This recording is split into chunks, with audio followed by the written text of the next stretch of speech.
Hello viewers, welcome to my channel.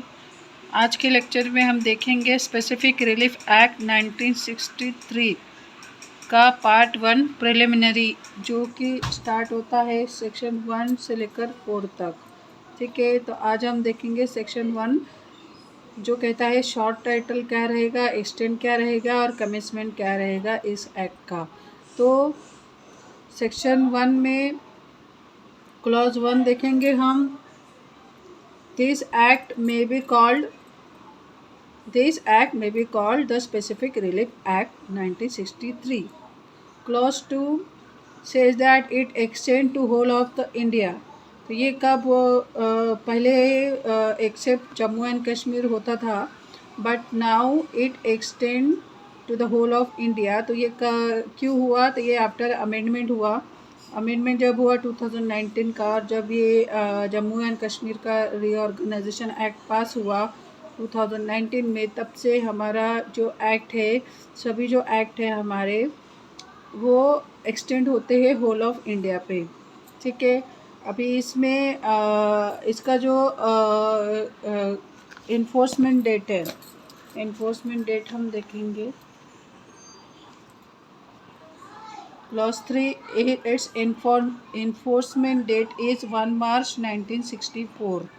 ठीक है, तो जो 1964 का अपना स्पेसिफिक रिलीफ एक्ट है, उसका इन्फोर्समेंट डेट है 1 मार्च 1964। तो जब भी रिसेंट अमेंडमेंट जब हुआ था 2018 में अपना, तब उसमें काफ़ी अमेंडमेंट्स हुए इस एक्ट में। तो उसका जो इन्फोर्समेंट डेट है 1 अक्टूबर 2018।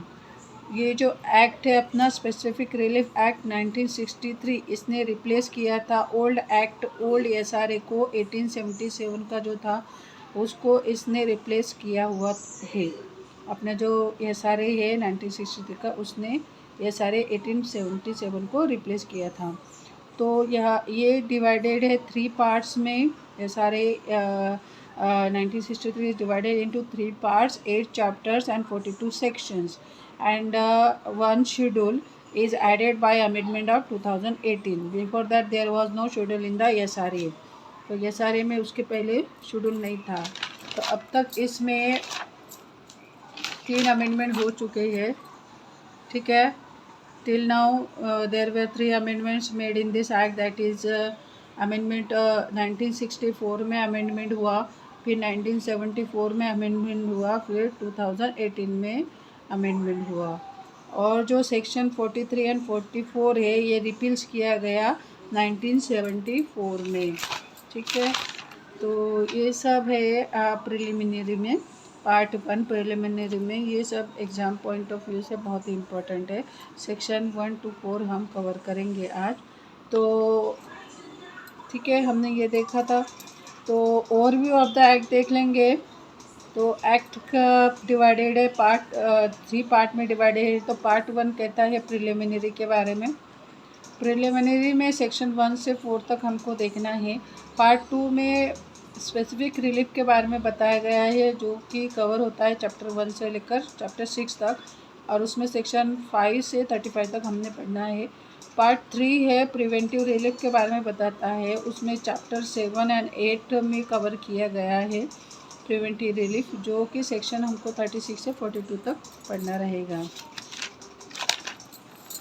ये रहा सेक्शन 1। अभी सेक्शन 2 देखेंगे डेफिनेशन का।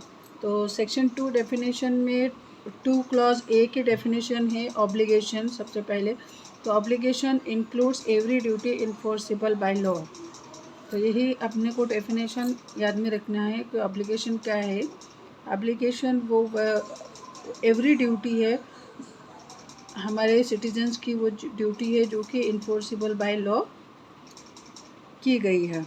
ठीक है, सेक्शन 2 क्लॉज बी कहता है सेटलमेंट के बारे में। सेटलमेंट की डेफिनेशन बताता है। तो सेटलमेंट मीन्स एन इंस्ट्रूमेंट। ये सेटलमेंट एक ऐसा इंस्ट्रूमेंट है, किसको छोड़कर, एक्सेप्ट और अदर दैन अ व्हील और कोडिसिल। कोडिसिल मतलब extended part of the will. ये दोनों को छोड़ के जो इंस्ट्रूमेंट होता है, एज डिफाइंड बाय द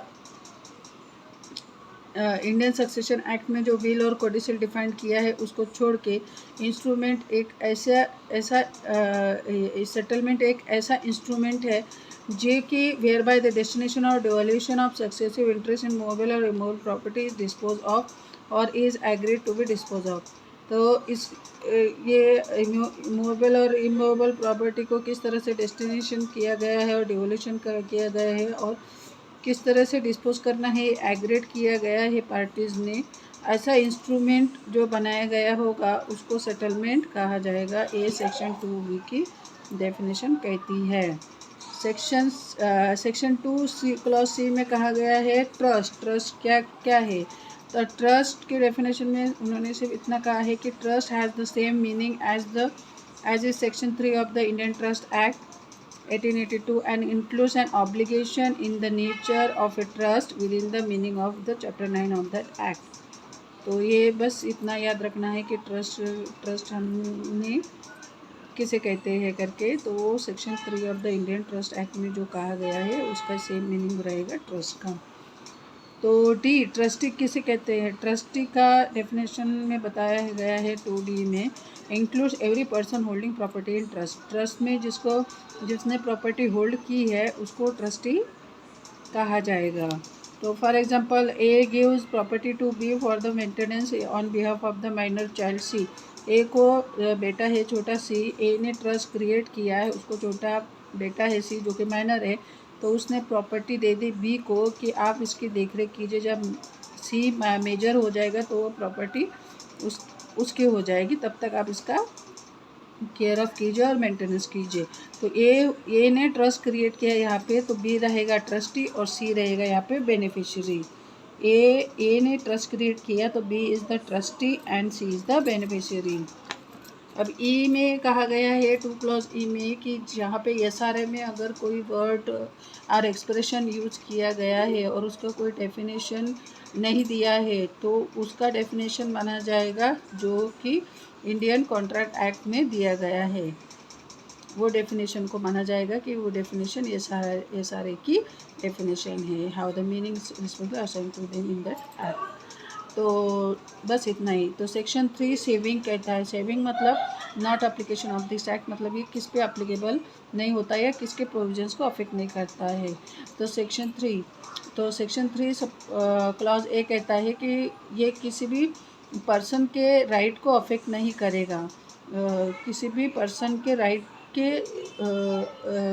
है, जो रिलीफ मिलने का राइट है उसको वो अफेक्ट नहीं करेगा। अगर SRA में उसको उसका रिलीफ नहीं मिला है तो दूसरे एक्ट में जाकर वो अपना रिलीफ क्लेम कर सकता है जो कि इंडियन कॉन्ट्रैक्ट में प्रोवाइडेड है।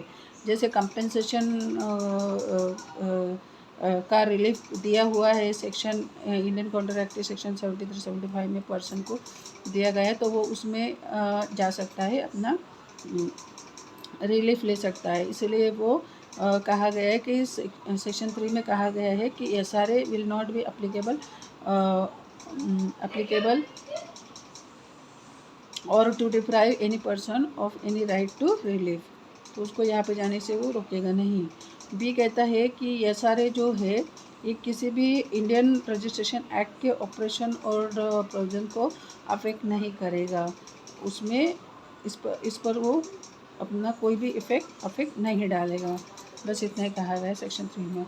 सेक्शन 4 ने पूरी तरह से क्लियर कर दिया है कि स्पेसिफिक रिलीफ एक्ट ओनली बना गया है to enforce individual civil rights, ठीक है, और not for enforcing penal laws. उनको पनिशमेंट देने के लिए, किसी भी पर्सन को पनिशमेंट देने के लिए नहीं बनाया है, खाली आप उनके आगे आप अपने जो इंडिविजुअल सिविल राइट्स है उनको ही सब इन्फोर्समेंट कराने के लिए बना गया है।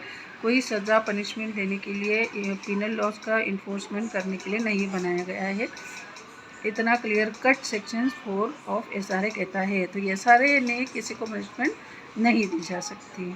तो बस इतना ही आज के लेक्चर में हमने पार्ट 1 प्रिलिमिनरी SRA का कवर किया है, जिसमें सेक्शन 1 से लेकर 4 तक हमने कवर कर लिया है। अगर आपको मेरा वीडियो पसंद आता है तो प्लीज़ मेरे वीडियो को लाइक कीजिए, चैनल को सब्सक्राइब कीजिए और कमेंट कीजिए। Thank you so much.